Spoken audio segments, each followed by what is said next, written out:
Paz seja convosco. Amém. Estamos estudando o livro de Gálatas, capítulo 4. Abra por gentileza, Gálatas, capítulo 4.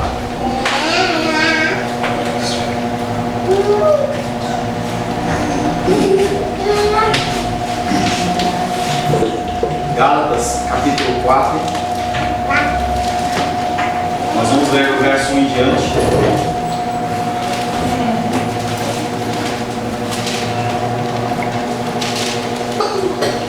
Helena. Assim diz a palavra de Deus, Gálatas capítulo 4, verso 1 em diante. Digo, pois, que durante o tempo em que o herdeiro é menor, em nada difere de escravo, posto que ele é senhor de tudo, mas está sob tutores e curadores até o tempo predeterminado pelo Pai. Assim também nós, quando éramos menores, estávamos servilmente sujeitos aos rudimentos do mundo. Vindo, porém, à plenitude do tempo, Deus enviou o seu Filho, nascido de mulher, nascido sob a lei, para resgatar os que estavam sob a lei, a fim de que recebêssemos a adoção de filhos. E porque vós sois filhos, enviou Deus ao nosso coração o Espírito do seu Filho que clama, Abba, Pai. De sorte que já não és escravo, porém filho, e sendo filho, também é herdeiro de Deus, herdeiro por Deus. Outrora, porém, não conhecendo a Deus, servíeis a deuses que por natureza não são. Mas agora que conheceis a Deus, ou antes, sendo conhecidos por Deus, como estáis voltando outra vez aos rudimentos fracos e pobres, aos quais de novo quereis ainda escravizar-vos? Guardai dias e meses e tempos e anos. Receio de vós, tenha eu trabalhado em vão para convosco. Palavra do Senhor, amém? Amém. Estamos trabalhando Gálatas 4. Nós na semana passada trabalhamos do verso 1, basicamente do verso 1 ao 3, em que há uma retomada deste tema de que nós ainda no início do nosso cristianismo, ou os Gálatas no caso, eles eram escravos da lei até que conhecessem a Cristo. E nós usamos bastante essa palavra chamada aio, que é aquele condutor, é como se fosse um caminho, como se mostrando qual que era o caminho. Você pode imaginar aquele caminho de um mato, lá, aquela picada que o boi e a vaca faz lá, seria aquele aio, é por ali que você tem que passar. E o apóstolo Paulo, ele retoma verso 1, 2 e 3, exatamente dentro desse contexto, inclusive usando os mesmos termos, falando sobre curadores, sobre tutores, mostrando pessoas que, mesmo tendo ainda direito à promessa, à herança, eles continuam ainda sob cuidados de outras pessoas. Iniciamos Gálatas capítulo 4, versos de 4 a 7, em que o apóstolo Paulo ele começa a dar um novo enfoque, falando que agora não há mais a condição de tutores e curadores, porque nós fomos adotados como filhos. Você não foi gerado, você não foi inaugurado como um monumento, que depois é pichado, mas você foi adotado, você foi escolhido. Eu quero este. Não porque ele é mais alto, não porque ele é mais sábio, não porque ele é mais bonito, não porque ele é branco, preto, japonês, mas porque eu decido, esta pessoa, eu quero esta pessoa. E nós falamos que a escravidão do homem sob a lei, ele continuou por cerca de 1.300 anos, porque não havia um entendimento diferente. A partir do momento em que a lei ela foi implantada, as pessoas começaram a aplicar esta lei de uma maneira muito rígida e muito dura, e sem a ação do Espírito, sem a ótica do Espírito. E aí ele fala que houve a plenitude do tempo, que é a vinda desse Senhor Jesus Cristo para nos salvar e nos resgatar. Falamos também na semana passada que este tempo de Gálatas era um período em que Roma ela era muito forte, dentro do sentido de controle e domínio. eles tinham construído muitas estradas que ligavam a Roma. Tem até aquele ditado que fala: todos os caminhos levam a Roma. E realmente eles criavam estradas principais, em especial que ligavam grandes cidades ou com rotas de comércio, porque as pessoas acabavam indo para aquele caminho e não criando novos caminhos, e facilitava que eles colocassem os exércitos, os policiais, o governo de polícia deles para proteger de salteadores e tudo mais. Também era uma época em que a Grécia começou a despontar com a sua cultura, e as pessoas cada vez mais começaram a falar a língua grega, tanto que o Evangelho, todo ele é criado e é escrito na língua grega, porque era a língua comum. Há uns 10 anos atrás, a língua comum do mundo era o inglês. Você tinha que saber inglês. Se você quisesse expandir o seu entendimento, se você quisesse expandir as suas fronteiras de negócio, você tinha que saber inglês, pelo menos ter alguma noção. Nesse meio, aparece o cristianismo como uma boia, como algo diferente. Algo que é apresentado não como eles estavam vendendo, mas que era diferente do que o povo estava falando. Em que haviam os deuses romanos, que eram basicamente similares aos deuses gregos, havia muita correspondência.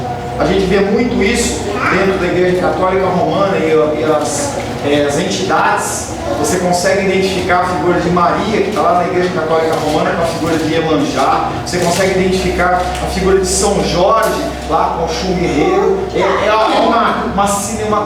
Uma semelhança muito grande. Também havia essa semelhança entre os deuses romanos e os deuses gregos. Então havia um Deus todo-poderoso, havia um Deus do trovão, um Deus disso, um Deus daquilo, e esses deuses eles eram compatíveis. Dentro desse esquema, dentro desse meio em que havia toda essa idolatria, aparece o cristianismo falando assim: não, o Deus que eu apresento é um Deus diferente. Não é um Deus que foi construído por mãos humanas, não é um Deus que precisa de um templo grande e suntuoso como a deusa Diana. Esse Deus é diferente. Pastor, essa questão que você falou que esses deuses são compatíveis, você está falando em relação a quê? Imagem. As pessoas conseguem identificar.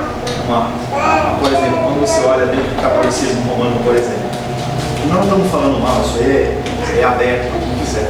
Tá? Se você for lá numa igreja católica romana e você for dentro do centro de Umbanda, uma figura de Iemanjá, a imagem é a mesma.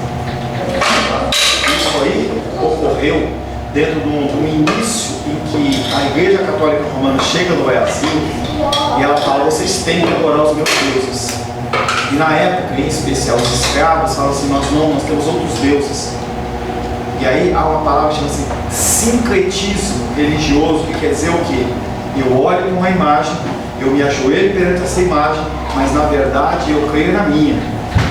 Então, para eles, apesar de estarem perante a imagem de Maria, eles criam uma imagem semelhante, falando que é Iemanjá. Então eu me ajoelho perante a Maria dos católicos romanos para que eu não morra, mas na verdade o meu coração está voltado a Iemanjá. Então, o crente não tem. Isso acontece demais. O crente não tem que se envolver com esse sincretismo, não pode fazer parte da vida do crente. Você está me perguntando ou você está afirmando? Você sabe a resposta? Eu estou perguntando. Não, porque às vezes... Eu pergunto para você, ele pode se envolver? Não, porque assim, às vezes, por exemplo, igual agora me veio na cabeça aquela questão de culto ecumênico. Entendeu? Tem crente que acha que isso não é errado. Então tem os misticismos na igreja evangélica que acaba pegando essas coisas que você está falando e está entrando na igreja evangélica. Então a gente tem que retirar e dizer não a isso. Sim. Eu preciso de uma bandeira de Israel para a igreja? Não. Eu preciso de um menorá, aquele candelabro lá com 8 pontas? Não. Eu preciso usar roupas indumentárias judaicas? Não. Eu posso fazer um culto ecumênico? Não. São deuses diferentes. Mas o Jesus é o mesmo. Não é. Não é. Mas não é mesmo. Não é. De cara, o meu Jesus ele não está na cruz. O meu Jesus ele está na cruz. Então essa figura toda, não pensa que é conhecimento, não é falar mal, não é para você chegar e pular mas você é maligno. Não é isso. Você tem que entender o que está acontecendo. Tudo isso tem razão de acontecer. Não é assim, porque e pronto. Tem toda uma história por trás disso. Então essa história da colonização brasileira, ela traz muito isso, desse sincretismo, dessa mistura. Então eu quero ser abençoado, então eu vou começar a falar aqui na igreja em hebraico, ou eu não chamo mais Jesus de Jesus, eu chamo de Yeshua HaMashiach, que é um termo que chama Jesus dentro do hebraico. Não tem necessidade. Eu quero, não tem problema, mas você começa a trazer elementos. É o negócio do culto gospel, do carnaval gospel. Nós estamos chegando, muitas igrejas vão fazer. Não, mas Deus me deu uma direção, eu não consigo ver. Mas se o cara receber uma direção de Deus, ele vai. Entendeu? Não entre nessa discussão. Deus me deu uma revelação que eu tenho que ir lá no meio, eu tenho que comprar uma fantasia, gastar 10 mil reais e no meio da cidade do Salgueiro, lá da Mangueira, lá no Carnaval do Rio de Janeiro, e ali eu vou evangelizar pessoas. Não entra nessa. Você não acredita? Não. Deixa o cara aí. Deixa o cara aí. Ele vai prestar contas. Porque é aquilo que a gente falou da vontade secreta. Pode ser que realmente seja verdade. Aí você faz com que a pessoa não faça algo que Deus deixou de fazer. Eu lembro bastante de uma passagem em que o profeta ele recebeu uma palavra de Deus assim: você vai lá, dá a sua palavra, e você vai sem comer e volta sem comer, dá recado e volta. Quando ele chegou lá, o profeta antigo, esse era o outro profeta, chegou para ele e falou assim: não, fica aqui, come com a gente. Não vou. Eu sou profeta também. Deus me deu uma revelação que você mudou e você pode comer. Aí ele falou: tá bom. Aí ele sentou e comeu. Quando ele acabou de comer, ele levantou o profeta: é esse que Deus está mandando dizer para você que você vai morrer. Olha que doideira. Eu dei uma palavra para você e você não cumpriu. E você morreu. Aí ele saiu dali e o leão deu uma quimera. Que doido. Então não entre nessa de entrar nessas degladiações, mas entenda o que está acontecendo. Entenda. A cultura, o cristianismo, ele é muito ligado com a língua portuguesa. Ele é muito ligado com a história. Estude história. Você vai se deparar com muitas coisas que você tinha dúvidas. Então eu posso participar do culto ecumênico? Em regra, não. São outros deuses. Não tem como eu sentar na mesma mesa com um budista, um islâmico, para a gente falar sobre fé. Os pressupostos deles são outros. São diferentes. Então a gente vai fazer o quê? Gastar saúde. A menos que Deus fala, vai. Mas se ele não falar em regra, fica na sua. Tá? Porque pastor, quero voltar só não vou te interromper mais não. Mas como você falou, não vou fazer voto não, mas então assim, como você falou no início, a sua primeira frase, estamos numa época que a gente é bombardeado o tempo todo com tanta informação que para fazer essa divisão e às vezes uma frase tão linda, tão sedutora, e a gente tem que, bombardeado o tempo inteiro. Esse é o nosso escudo. Revestivos, Efésios, revestivos de toda a armadura de Deus. E estando tendo feito tudo o que é devido a você, permanecer firmes, porque o dia mal vem. A única forma da gente se defender dos dardos inflamados do maligno é a palavra de Deus. Não tem outra saída. Aqui estão as regras do jogo. Eu lembro que quando eu era menor eu comprava aqueles jogos da Grow, hoje não tem, nem sei se tem mais. E aí você for pegar o primeiro manual para ver o que é o jogo. Mas eram as regras do jogo. Se você compra um produto e você comprar numa voltagem 110 e você ligar na tomada, mas eu não queria, tá lá direto. Antes, eles falam bem no negócio. Eu arranquei. Você colocou, queima o produto. Nós temos que saber as regras. O período em que a lei de Moisés acabou a sua obra de preparar as pessoas para a vinda de Cristo, mantendo-as sob a tutela e na prisão, de modo que elas ansiavam ardentemente pela liberdade com a qual Cristo as libertaria. Quando chegou essa plenitude de tempo, Deus fez duas coisas. Primeiro, quando chegou aquele momento, então quando eu vou sair e voltar para a igreja, quando eu venho para a igreja de manhã, meu relógio espera. Eu acordo assim, fazer as minhas orações, orar para que você não tenha dor de barriga, para que você não fique com sono. Alguns eu esqueço de orar por causa da dor nas costas, nas colunas. Tá? Aí eu faço toda essa oração.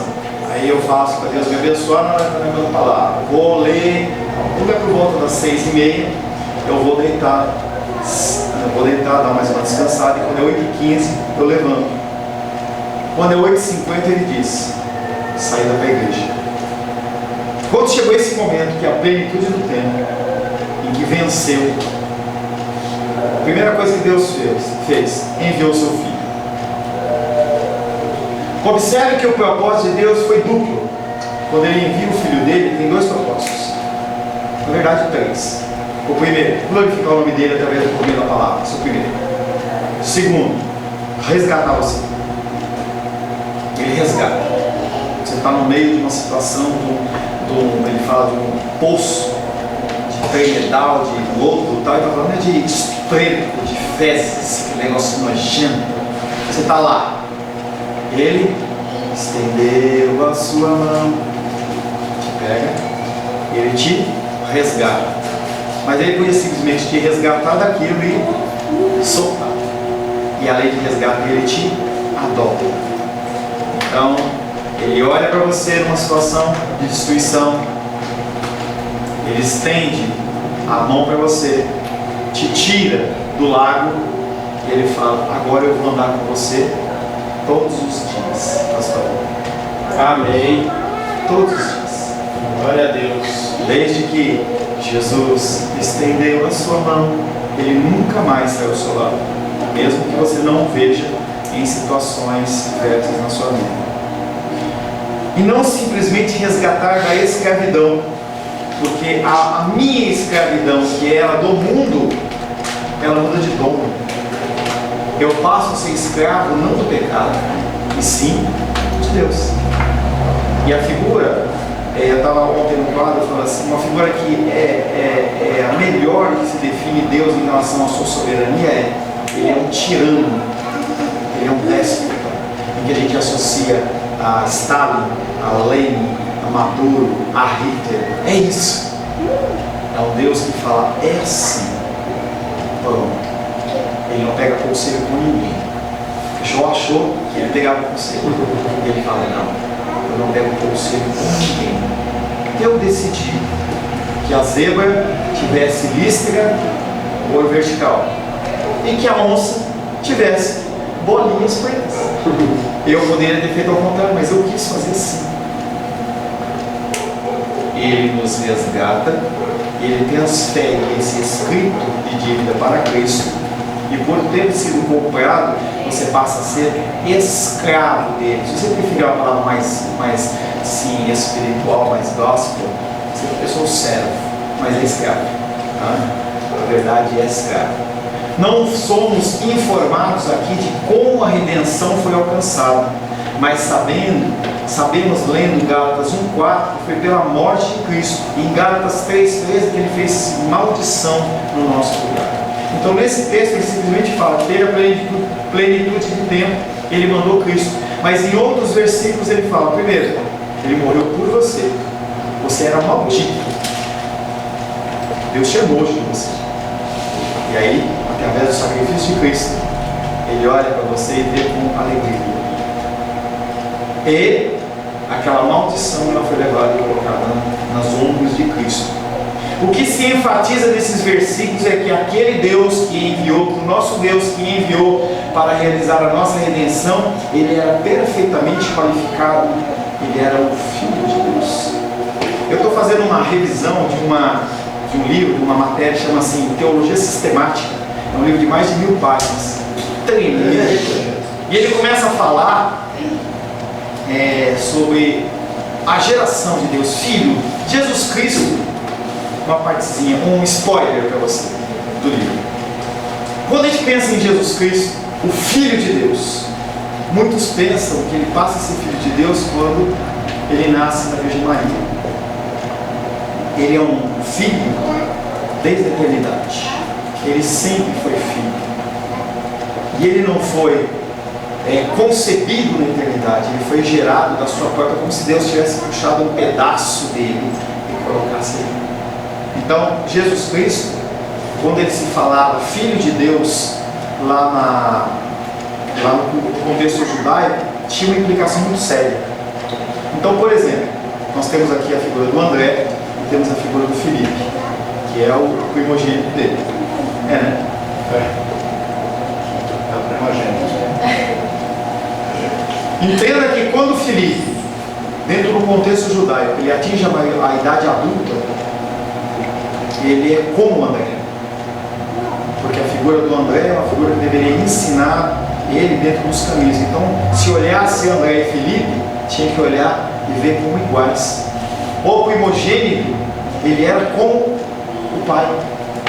Então, quando Jesus fala, eu sou filho de Deus, para os judeus ele está falando o quê? Eu sou Deus. Por isso que eles ficavam indignados quando Jesus Cristo falava. São coisas que estão dentro da cultura hebraica, em que às vezes a gente passa corrido e a gente acha que o texto não tem nada a ver. Por que as pessoas ficavam tão bravas? Eu lembro que outro dia o Sebastião ele me perguntou. Ele trouxe um texto, acho que era de Números, e falava assim, que o cara, ele saiu para trabalhar no dia do Senhor, e as pessoas viram ele trabalhando e mataram ele apedrejado. E o questionamento do Sebastião era: não é muito duro? Não é muito duro uma atitude como essa? E aí, se a gente pensa dentro do contexto ocidental, é muito duro. Quando você fala em colocar um filho seu para fora de casa, porque ele está agindo de uma forma que não glorifica a Deus, e ele está morrendo, você olha dentro do contexto ocidental nosso e fala assim, que absurdo. Uma coisa que dentro do contexto oriental, em especial dos povos hebraicos, o povo muçulmano, que a raiz é a mesma, para eles é totalmente natural. Totalmente natural. E a gente passa por conceitos da Bíblia como se a gente estivesse analisando segundo a ótica ocidental. E aí a gente passa por muitas coisas e fala assim, por quê? E aí na época, no dia que eu falei com o Sebastião, entenda que as leis do Senhor, elas tinham sido proclamadas de uma maneira muito veemente, muito clara, através do próprio Deus. E um povo estava sendo formado. Entenda que a pessoa que está sendo formada, ela apanha mais. E aquela figura, usar novamente aquela comparação do boi, quando ele vai abrir a picada a primeira vez no meio do mato, ele tem carrapicho, tem uma série de coisas, galho, espinho, e ele se machuca muito mais porque ele está abrindo o caminho, que é a figura de Cristo. Para depois as pessoas poderem passar nesse caminho com menos dano. Mas o dano existe. E quando nós falamos nas primeiras pessoas, as pessoas que levam o Evangelho dentro da família, elas sofrem e padecem. Jesus Cristo, ele veio nessa condição. Ele nasceu de uma mãe humana, portanto ele era humano. E aí as pessoas interpretam, Deus se despojou de toda a sua divindade. Não, parece que Deus pegou assim a roupa de Deus e colocou no cabide. Não, ele continuou sendo Deus. Ele simplesmente não usou a autoridade que ele tinha. Que é muito mais difícil ter a possibilidade de confrontar e não fazer. Pedro corta a orelha de mal e Jesus Cristo fala assim, você não sabe? Se eu falasse para o meu Deus agora, manda anjos, ele mandaria sei lá quantas legiões de anjos. Na época acho que eles apontam para você, sei lá, 1.000, 2.000, 3.000 anjos. Nosso reino não é ganho na força, é na ação do Espírito. Então ele tinha autoridade, ele continuava sendo onipotente, ele continuava sendo onisciente. E a coisa torna mais difícil ainda, porque se você, quando se depara com muitas dificuldades, você treme, imagina se eu soubesse antes. Olha, eu vou para a igreja do pastor Paulo, eu vou aprender isso, e vai acontecer rachadura da família, e não sei o quê, e eu perco o emprego, e acontece isso, e acontece aquilo, eu não vou. Por isso que Deus faz o quê? Aleluia, mas dói. Você prometeu que você ia falar. Pois é, ainda estou descumprindo. Mas tem um versículo assim que eu tenho lembrado muito, que tem trago um conforto assim.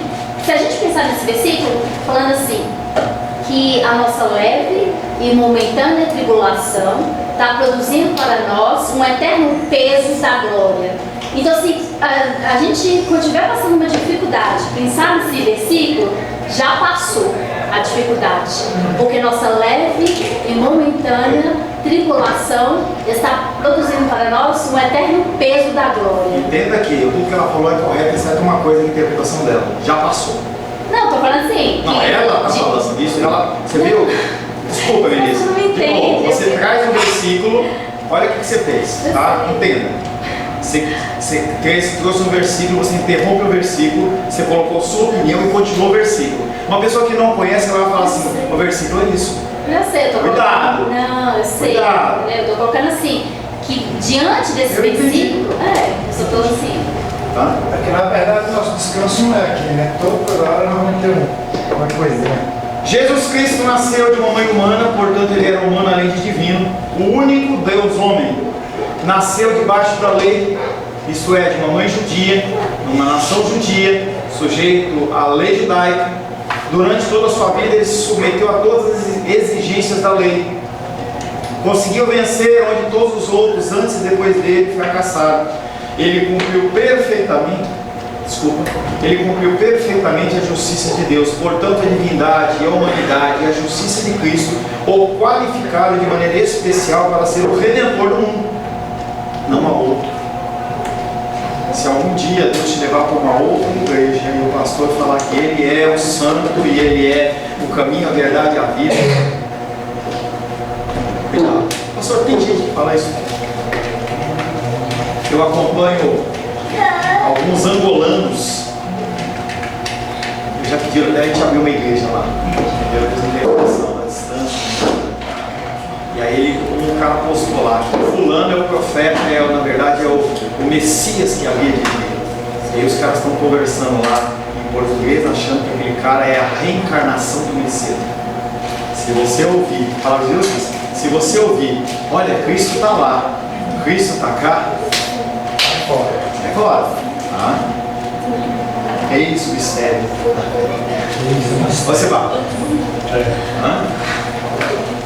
Durante toda a sua vida ele se submeteu a todas as exigências da lei, conseguiu vencer onde todos os outros falharam.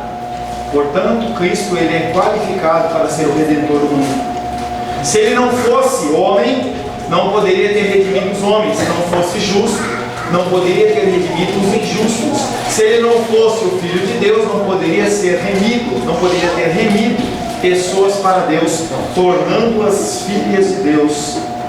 Então a primeira coisa que Deus fez foi que enviou o seu Filho para glorificar Deus através das primeiras Escrituras, resgatar você da escravidão e tornar você filho.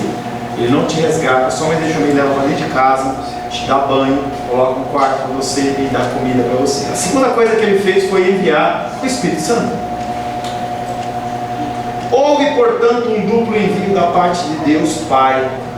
Observe a referência à Trindade. Primeiro, Deus enviou o seu Filho ao mundo. Segundo, Ele enviou o seu Espírito aos nossos corações. E entrando em nossos corações, o Espírito Santo imediatamente começou a clamar. Vai lá em Gálatas capítulo 4, versos 6 e 7.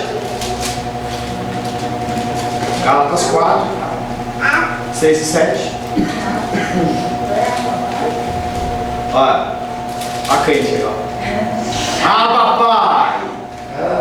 Abba Pai! Aquele Deus que antes ele tinha que ficar atrás de uma cortina.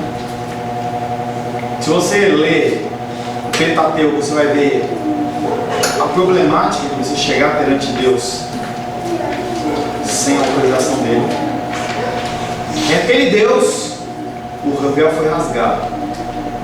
Aí você tem acesso a ele. Esse Abba Pai é uma palavra que está chamando Deus de Paizinho querido. Não é mais aquele Deus longe, aquele Deus inalcançável, é um Deus de perto.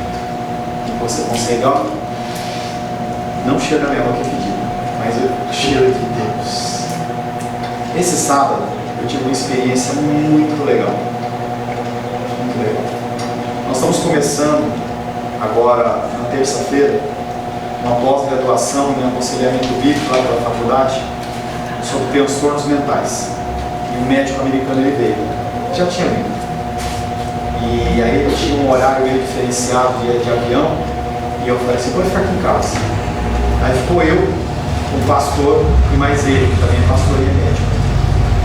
E aí nós começamos a falar das coisas que Deus faz. Fazia tempo que eu não sentia isso. Eu me senti envolto por aquele calor da presença de Deus, assim, tão bom. E eu olhava para ele assim, né? E eu falava assim, você consegue sentir o cheiro? E ele, ortodoxo, assim, ele falou, esse cara é louco, né? E ele não entendeu o que eu estava falando, né? E ele olhou assim, e o outro pastor estava com os braços assim, eu estou sentindo o cheiro do sovaco dele, né? Eu falei, não. Você sente o cheiro do Espírito Santo? E que ele ficou sem graça, tão desconcertado. E aí eu simplesmente fechei os olhos e eu chorei na presença do Senhor, contemplando a grandeza e a majestade desse Abba Pai, que só pode vir a nós através do Espírito Santo.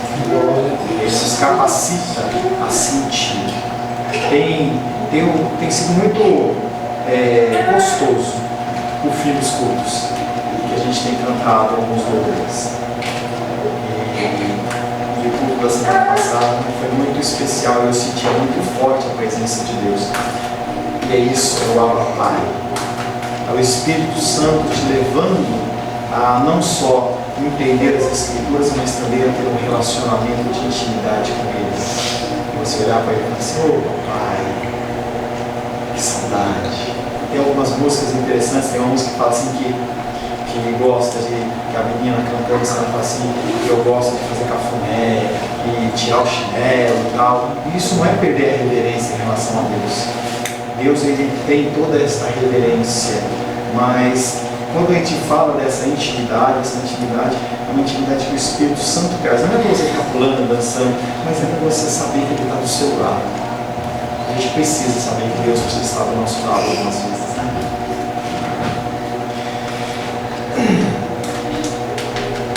Abba é o diminutivo aramaico de pai. É a palavra que o próprio Jesus usou numa íntima oração a Deus.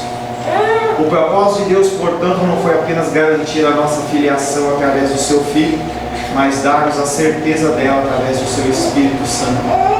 Ele enviou o seu Filho, portanto, não foi apenas para garantir a nossa filiação, mas também dar-nos a certeza através do seu Espírito. Ele enviou o seu Filho para que tivéssemos o estado da filiação e enviou o seu Espírito para que nós tivéssemos uma experiência de transformação. Você nunca mais é o mesmo. Glória a Deus. Você continua pecando. Às vezes você se olha no espelho e fala, que vergonha, estou aqui de novo fazendo a mesma coisa. Mas se você olhar um pouquinho mais firme no teu espelho, estou poético hoje. Se você olhar um pouquinho mais firme no teu espelho, forçar um pouco mais o olho, você vai ver além da sua carne toda, você vai ver Jesus atrás de você. É espiritual, é simbólico, claro, não vai ficar lá naquele espelho, eu procurando. Mas Jesus está lá, falando.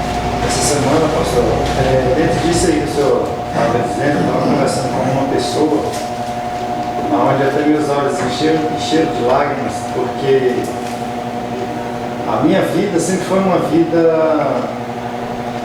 assim, nunca levei a sério mesmo a Cristo. Torta, nojenta, mau exemplo. Isso, sempre foi isso, daí para pior. Daí para pior. Mas eu falei para a pessoa que estava comigo, falei bem assim, olha, eu nunca vivi na minha vida o que eu estou vivendo hoje.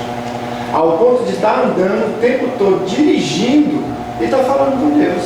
E Deus fala comigo também. Como assim? Está doido? Deus fala contigo? Fala.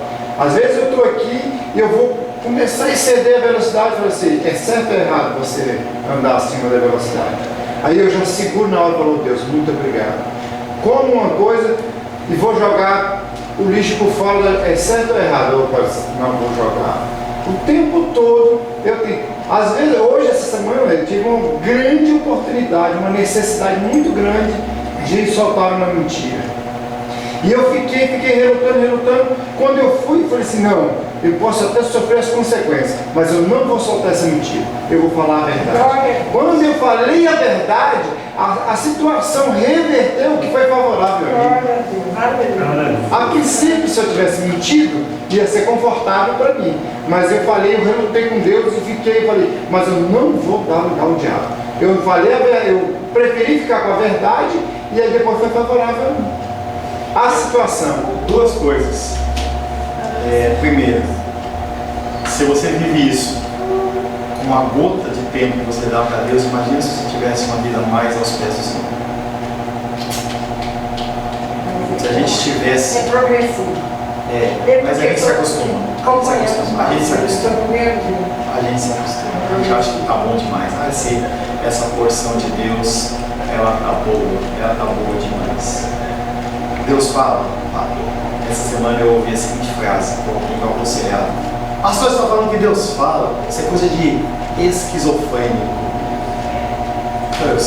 Eu também sou doido. Quando eu não tinha Deus, eu também era outra pessoa. Eu, daquele dia para frente, minha vida mudou completamente. Não só mesmo. Se não fizesse coisa bíblica, eu te mato agora, com sangue quente. Porque atrás do menino, com a pedra na mão, para matar. Aí minha filha falou, corre menino, corre. Só porque o menino disse uma coisinha para minha filha. Peguei a pedra e liguei de mato. Era assim. Dentro do que o Espírito Santo tem trazido para nós, glória a Deus. Eu quero ser Senhor amado, como um vaso nas mãos do oleiro. Quero a minha vida e faça de novo. Eu quero ser, eu quero ser um vaso novo. Senhor Jesus, nós somos vasos em tuas mãos. É verdade, Pai. Algumas vezes temos sido vasos de desonra. Oh, aleluia, Deus. Queremos ser vasos de honra na tua casa, em meio ao teu reino, em meio à tua igreja. Nos capacita, Pai. E que quando realmente o Senhor nos quebrar para nos transformarmos em um vaso novo, Glória a Deus. a dor, Pai querido, sentida, ela seja muito menor do que o que nós podemos contemplar com os nossos olhos espirituais, porque a tua mente é superior à nossa mente, os teus pensamentos superiores aos nossos pensamentos. E tudo, Pai, que o Senhor faz é bom, perfeito e agradável. Saibamos, Pai, aceitar as mudanças na nossa vida, para que o teu nome seja glorificado, exaltado e bendito, Pai, em nome de Jesus. Amém. Glória a Deus.